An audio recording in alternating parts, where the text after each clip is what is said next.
chapter 26. So as I was saying, he said he remembers everything. He recalls of the night at the hotel. He remembers leaving Sunsplash. He remembers in the pool. He remembers everyone in the room. He recalls everything, but he can't recall anything that happened between my mother and him intimately. He doesn't recall any of that. He was honest enough to say to me, I'm going to be honest, he said. At those times I was younger and I was doing a lot of drugs and I did a lot of alcohol intake at those times, and I cannot remember a lot of things. So, but he said, yes, I remember your mother. I was going to have her as a backup singer because she wanted to be a singer, and she had a lovely voice, and he remembers that he was going to agree to use her to be a singer, to be one of his backup singers. And he took her to the hotel for celebration. He remembered all of this part, but he just can't remember the middle of the night situation. I said, so do you? He said, yes, I remember that she locked herself in the bathroom, and he remember of coaching her kindly to come out of the bathroom. Yes, he remember having breakfast with her and exchanging information because he was going to use her as a backup singer. This was his. He can't remember anything intimate. So that's when I said to him, well, you can't deny a DNA test. We need to do the DNA test. That's the only thing that's going to set you free and set me free. The only thing that's going to say you are my dad or if you are not my dad. He declined. He's like, no, I'm not going to do no DNA test. I'm not going to do a DNA test. He declined. He's like, no, I'm not doing that.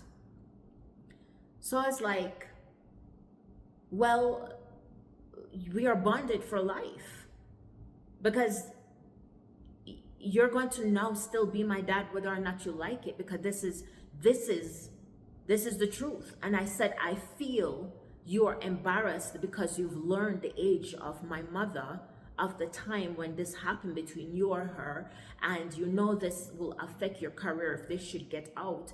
And I feel this is what you're trying to protect. And I said, if you do the right thing, you'll get right results. I said to him, and then he's like, listen, okay. If your mother says that I am your dad, then I am your dad. I said, is that the ground you're going to stand on? I said, because if that's the ground you're going to stand on, then that's a poor ground to stand on.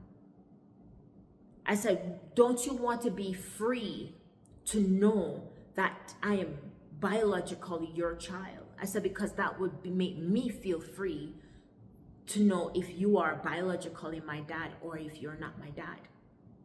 He's like, well, I know what you're trying to say, but I am not going to be doing a DNA test.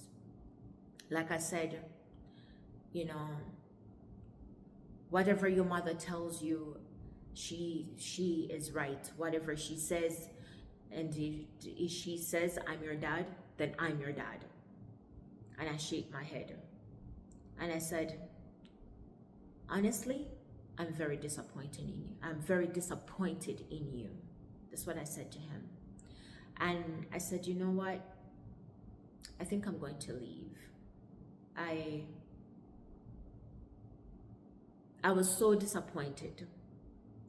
I just didn't want to deal with anything else. To be honest, I had broken up with Anthony anyways because I found it out that he cheated on me with his backup singer, and he lied to me. And I have told him that once I found out you lied to me, I will never ever trust you again.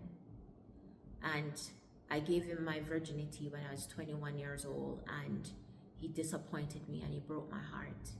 I've never felt such pain in my life, like the pain of falling in love.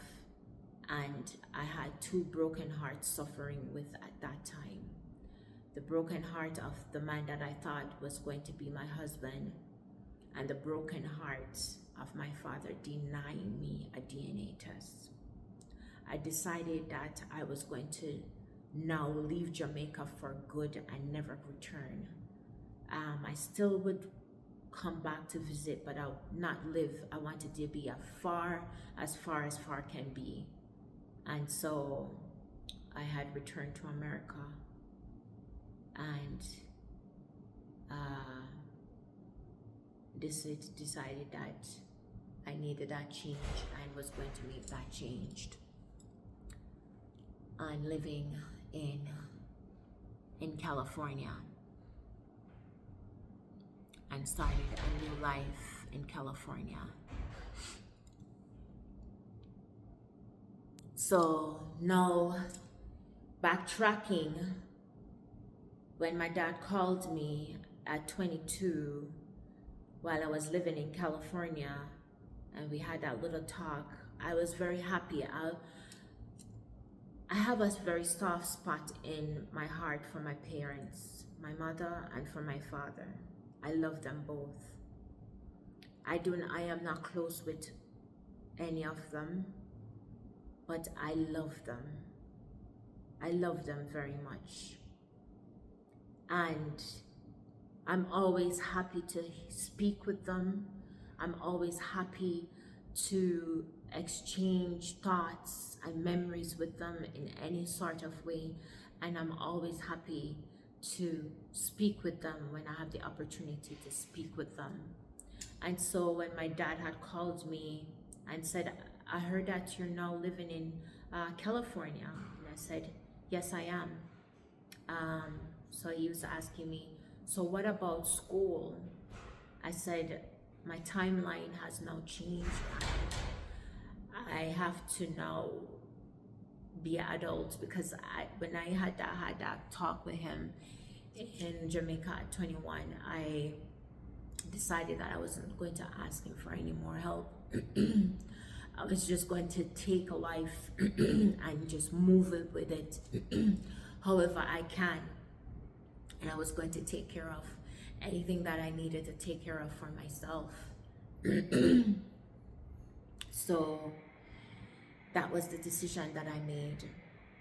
And I told him that I'm going to start life on my own here in California. I said, I love it here in California. The weather, I don't have to worry about snow. There's no snow here. I'm happy here. And I think I want to settle here and make a life for myself here. And he's like, okay. And that was the last time I spoke with my dad, until when I became 25 and my friend told me that my dad was going to be performing, and I told him, yes, when he gets here, let me know. I want to see him. So it's time my dad arrived. I got a call from my friend. He's like, your dad is here. This is the hotel he's staying at. This is his room. This is his room phone number. I thanked him. I quickly got home, called my dad, and this was the surprise. I didn't directly got through to my dad immediately. I was speaking to this English accent gentleman, asking me for my date of birth, my age, where was I born, what hospital was I born at, where am I living now, all these personal questions. And I was like, wait, I'm not answering all of your questions. Who are you? And I'm just like, I want to speak to my dad. And he's like, yes, I'm going to allow you to speak to your dad, but you need to answer these questions first. So I was like, I do have a temper, and if you push me too much, I will. So it's like they're trying to like tell me no, I have to, and I said, what a bomber clot. And like, excuse me, like you're denying me to speak to my dad. I said I could have come to the hotel, but I choose to be respectful to call him and let him know that I'm trying to see him. So can you put me through and let me speak to my dad right now? And then he's like, I think my dad probably heard or something, like seeing that I'm like not taking the bull crap. And then he said, okay. And then my dad got the phone and he was speaking to me, and I was like, Dad, and I was like talking to him, and I was like, Baba, it's so long I haven't speak to you, and you know, I'm just so excited. And he's like, do you want to come to the show? I said, sure, yes, I want to see you. It's not even about the show, I just want to see you. And so he was just like, yeah, he's like, yeah, I'll give you tickets and you could bring your friends with you. And then, you know, they could go and you could come backstage. So I was like, yes. So at the time, my friend was the group that I was with, and we went, him, his girlfriend, and my other friend, and we went to the show. So when I got to the show, we got in, and our names was on the list. I got in, and then I went straight backstage. But then the same English accent guy was the one who met me, and he was like, yeah, welcome. And I was like thinking he's taking me to where my dad is supposed to be. I saw my dad on stage, I was watching him perform, and so I was going now to say, okay, by the time he come off stage, I could get to see him. I haven't seen him from that last talk, and I kind of was hurt the way how I cut myself off from him, and so I really wanted to see him. I wanted to hug him, and I wanted to tell him I'm sorry and all this stuff, you know, because I missed him, and I missed our talks, because we used to be able to talk to each other, and I used to share a lot with him, and he was a very good listener, my dad, and I missed that about him, and I just wanted that back. And the English dude was gonna tell me, oh yeah, come, you know. And so I thought that so I was like, isn't this where he's like, no, over here, and took me to this little room. So I was like, what is this? So he's like, oh, I just need to, like, you know, ask you some more questions. I said, didn't we go through this already? I said, just let me, and he closed the door, locked me into the room. I said, what is happening here? What are you doing? I'm like, what are you doing? What are you doing?